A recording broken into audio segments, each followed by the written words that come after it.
hay que hacer un breve recuento de lo acontecido desde que se produjo el resultado del pasado 6 de diciembre. Por supuesto que desde el punto de vista político fue un enorme impacto para el gobierno.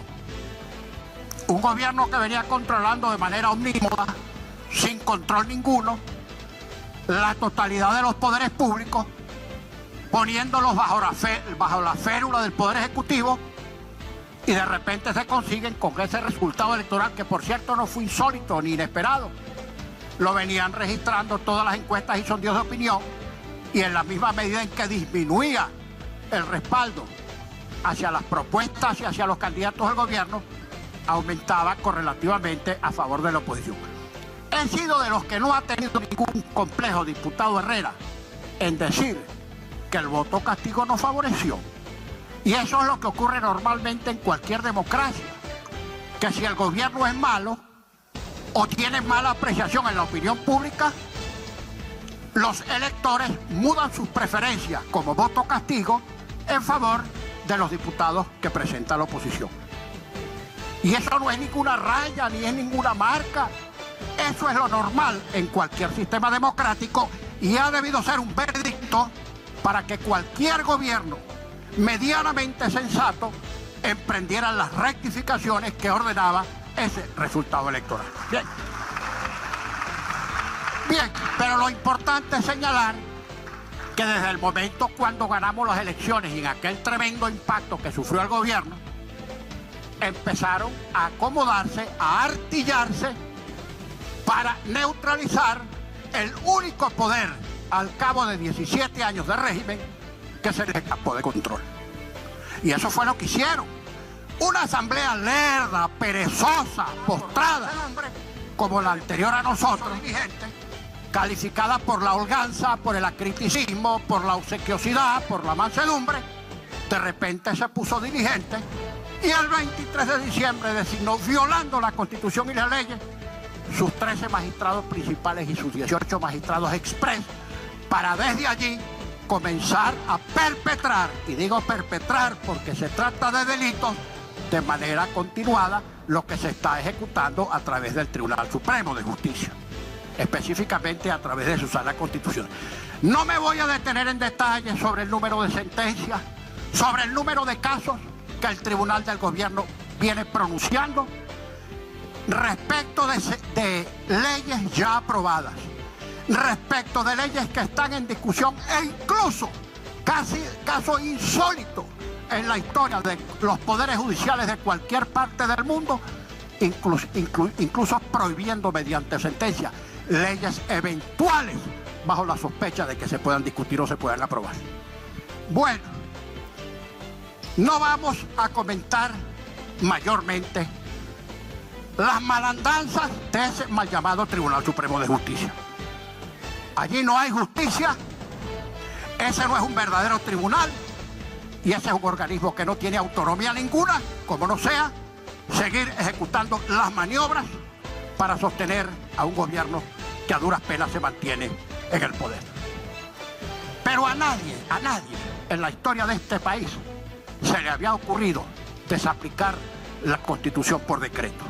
Miren, colegas, que en nuestra historia republicana de unos 204 años, para contar como marco de referencia solamente el 5 de julio de 1811 hasta acá, hemos tenido la vergonzosa cifra de 26 constituciones y unos 112, 114 actos constituyentes que las han modificado. En este récord ominoso, en primer lugar está Bolivia, después Venezuela y en tercer lugar Haití. Pero a ningún gobernante venezolano, a ninguno, se le había ocurrido desaplicar la Constitución por decreto, y a Nicolás Maduro se le ocurrió. A ninguno. El decreto 2309 del 2 de mayo desaplica la Constitución. No voy a referirme a los considerandos, sino a la parte dispositiva, y les voy a hacer aquí una revelación que a lo mejor los toma de sorpresa. Antes de emitir este decreto, Nicolás Maduro consultó con el jurista Voluminoso. Bien, para para ver qué hacía frente al poder legislativo, al que el presidente no controla ni va a controlar. Pase lo que pase, no lo va a controlar. Bien.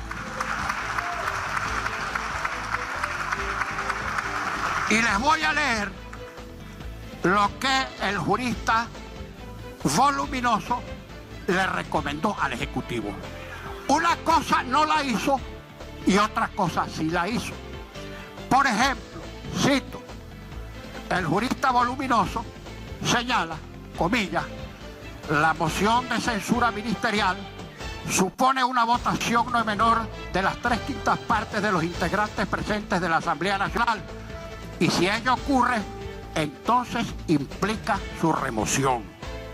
La Constitución nada refiere, como ocurrió con otras constituciones venezolanas, lo relativo a la intervención judicial, a los efectos de la moción de censura y sus efectos, y en particular si el ministro habría incurrido en la comisión de un hecho punible.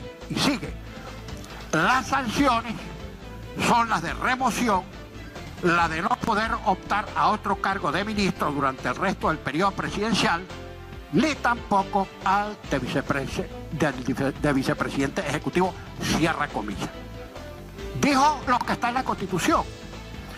Por la repetitividad, supongo que estaba alertando al presidente para que no cometiera ningún desvarío frente a la moción de censura que se acababa de aprobar. Pero esta otra parte de la consulta del Voluminoso dice lo siguiente: quien suscribe esta opinión jurídica no comparte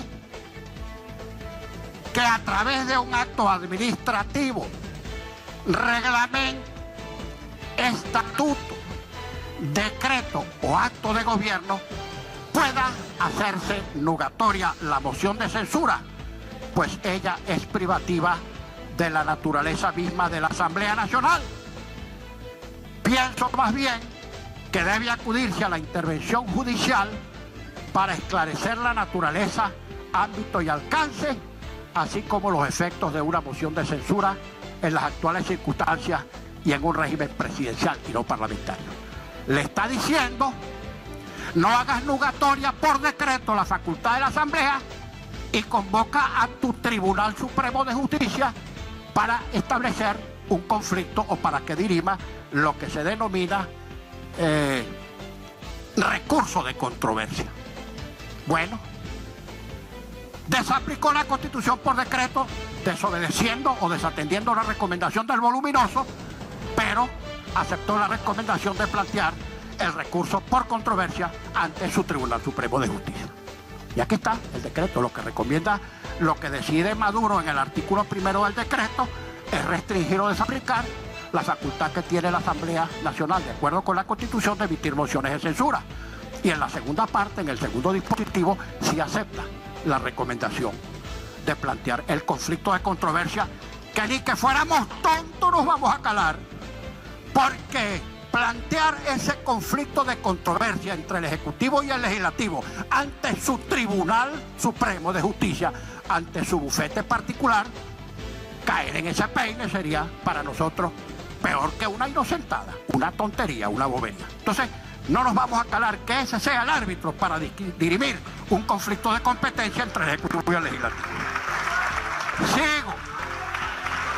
Colegas, yo los escuché con mucha atención y con mucha paciencia. No le tengan miedo al argumento cuando el argumento no lo puedan rebatir. Sigo. Quiero aclarar que esta Asamblea Nacional y en particular quien la preside en este momento, jamás planteamos que en 6 meses íbamos a salir del presidente de la República. Planteamos desde la angustia. Lo que planteamos y cumplimos fue lo siguiente.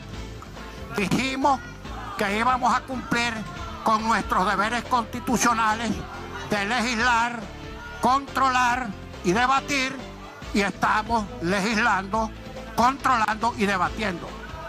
Prometimos aprobar y sancionar una ley de amnistía y reconciliación nacional, y la aprobamos, aunque para estupor de Venezuela y el mundo, el bufete del gobierno haya declarado inconstitucional. Y lo tercero que ofrecimos fue proponer dentro del lapso de 6 meses una salida democrática, constitucional, pacífica y electoral de este nefasto régimen. Y propusimos a los 3 meses referéndum, enmienda, renuncia y abandono de cargo. No una, sino 4. Que el gobierno las obstaculice sistemáticamente a todas. Por miedo al veredicto popular es cosa distinta, pero nosotros cumplimos con nuestro deber, no ante esta Cámara, sino ante el pueblo venezolano que nos eligió.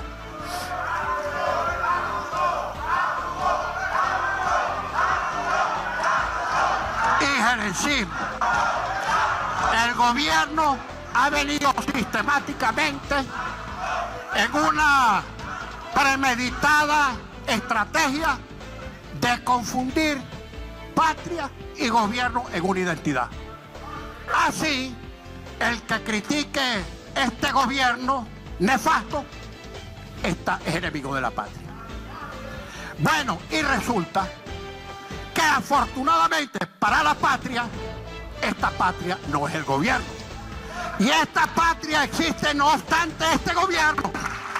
Y esta patria va a existir a pesar de que este gobierno, por sus malandanzas, por sus ineficiencias, por sus tolerancias, por sus corruptelas, haya tratado de acabar con Venezuela. Y finalmente, yo no arrugo, la caja de velocidad mía no tiene retroceso. Y finalmente algunas cosas, incluso una propuesta para que se la lleven a Nicolás. Se parece cada vez más a Nicolás II, el último zar de Rusia. Les voy a hacer una cordial invitación para ver quién arruga.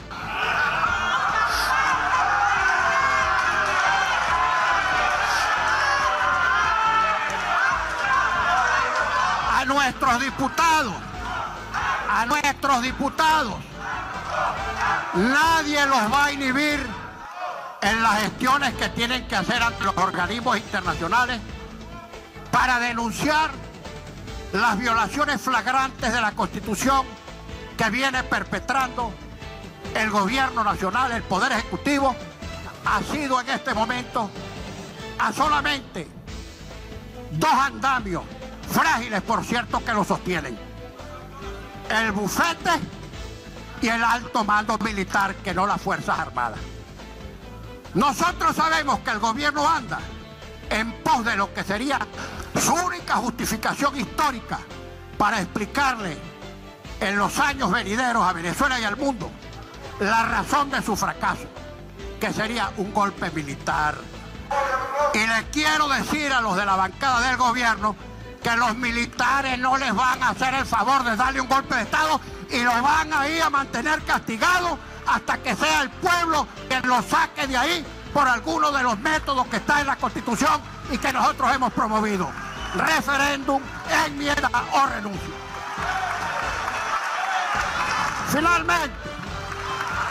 Finalmente, heroicos, valerosos colegas de la bancada del gobierno, les quiero hacer una propuesta para que se la lleven al presidente Maduro. Vamos a seleccionar de mutuo acuerdo,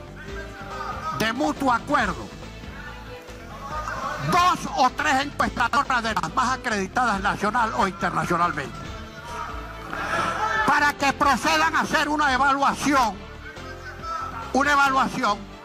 del Poder Ejecutivo, o sea, del gobierno, del Poder Legislativo, este que está aquí, y del Poder Judicial. Que se evalúen los 3 organismos con algún compromiso, pero que además se evalúe la gestión personal de Nicolás Maduro como presidente, mi gestión como presidente pro tempore de este cuerpo y la gestión de la presidenta del Tribunal Supremo de Justicia, con el compromiso de que los dos peores evaluados renuncien a su cargo y le hagan un favor al poder que presiden.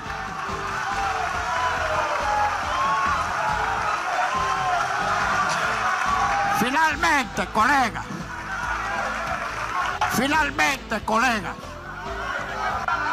nosotros vamos a insistir en seguir promoviendo soluciones constitucionales y electorales, y no nos llamemos engaño.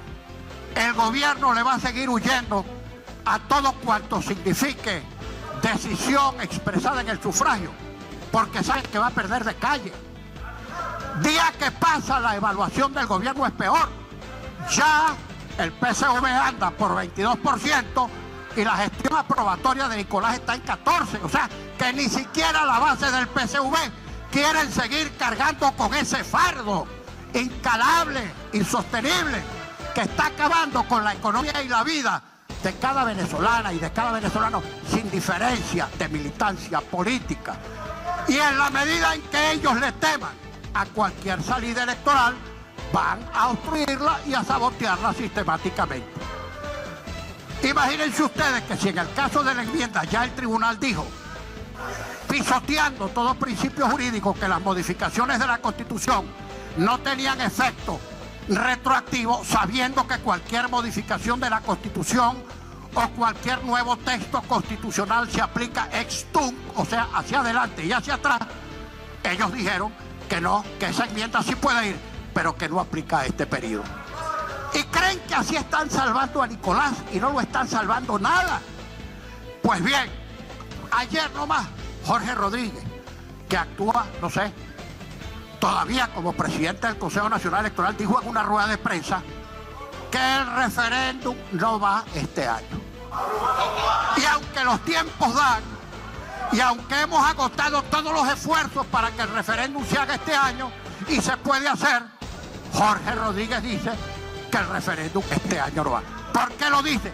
Porque él cree que si este año no se produce el referéndum, se va a generar una nueva frustración en nuestro electorado, en nuestros electores, en el pueblo venezolano, y que en consecuencia van a abandonar y se van a resignar a calarse esta tragedia.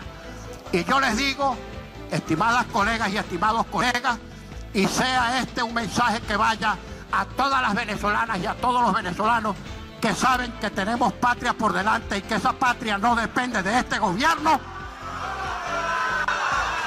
que nosotros no vamos a desmayar y que vamos a mantener intacto el deber que asumimos con nuestros electores de hacer de este poder un poder autónomo que legisle, que controle, que debata y que procure la solución constitucional para salir democráticamente del peor gobierno que ha tenido Venezuela en su historia. Vamos a votar positivamente el acuerdo que fue consignado por Secretaría.